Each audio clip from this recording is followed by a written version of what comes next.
முதல் முறையா தமிழ்நாட்டுல ஒரு பெண்ணை அமைச்சராக்குனதே நம்ம விஜயண்ணா ஆட்சியில மட்டும்தான்.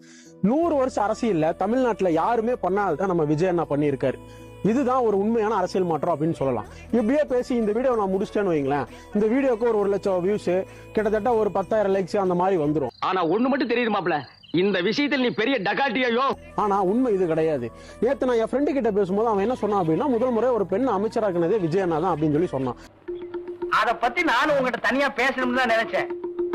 அது என்ன ஆகி போச்சுன்னா, அது அப்படித்தான். நான் அவன்கிட்ட சொன்னா அப்படியெல்லாம் இல்லடா, லாஸ்ட் ஆட்சியிலே பார்த்தா கீதா ஜீவன் ஒருத்தர் இருந்தாங்க, அதுக்கு முன்னாடி புரட்சி தலைவி ஆட்சியில கோகுலேந்திரா, அப்புறம் வளர்மதி மேம், இந்த மாதிரி நிறைய பேர் இருந்தாங்க அப்படின்னு சொல்லி சொன்னேன். அவன் இல்லவே இல்ல, விஜயண்ணா தான் ஆக்குனாங்க அப்படின்னு சொல்லி சொன்னான். எந்தரா இனிமே நின்ன நானே உன்னை விஷ வச்சு கொண்டுடுவேன். இதை வச்சுடா சொல்ற அப்படின்னு சொல்லி கேட்கும்போது, ஒரு டிவிக்கோட பேஜ்ல ஒரு போஸ்ட் எங்கிட்ட காமிச்சான். கிட்டத்தட்ட அந்த போஸ்ட 40 லட்சம் பேர் பார்த்திருக்காங்க. அதை பத்தி உங்களுக்கு எந்த கவலையும் வேணாம், அதை நான் பாத்துக்கிறேன்.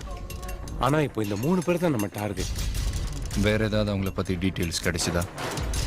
அந்த 3 பேரோட ஜாதகம் இந்த புக்ல இருக்கு, பாத்துங்க. 5 லட்சம் பேர் லைக் பண்ணிருக்காங்க. அதாவது ஒரு தமிழ்நாட்டினுடைய முதல் பெண் அமைச்சர் அப்படின்னு சொல்லி கீர்த்தனா இவங்க தான் பதவி ஏற்றிருக்காங்க அப்படின்னு சொல்லி போட்டிருந்தது. நீங்க எஃப்டிவில தான வரீங்க?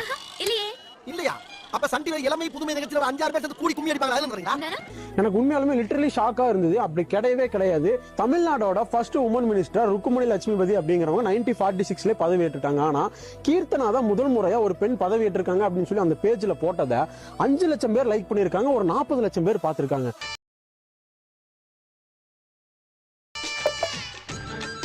ரெஃபரன்ஸ் பண்ணாம, ஒரு செக் பண்ணாம அப்படியே அவன் நம்புறாங்க அப்படிங்கிறது எனக்கு தெரியல.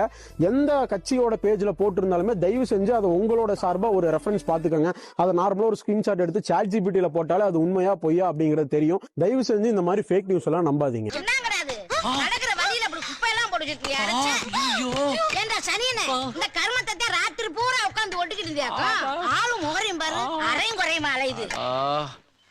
இந்த வில்லேஜ் கிழவி என் காதல வீணா தூக்கி போட்டு போயிட்டாளடா.